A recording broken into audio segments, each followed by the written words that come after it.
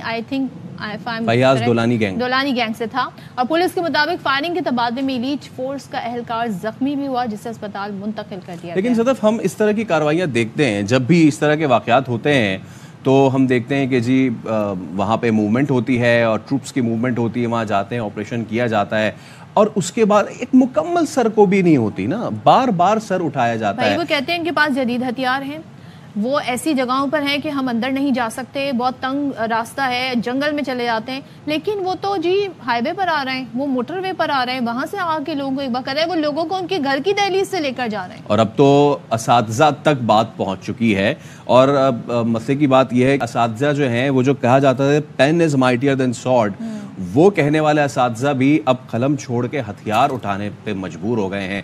Situation بہت گریو ہے, اور سچویشن اب یہاں تک آ چکی ہے. ہم تو اس پہ نظر رکھیں گے ہی, اور اس حوالے سے آپ کو آگے بھی اپڈیٹس دیتے رہیں گے. ابھی ہم ایک بریک لے رہے ہیں, اس کے بعد حاضر ہوں گے. Please stay with us.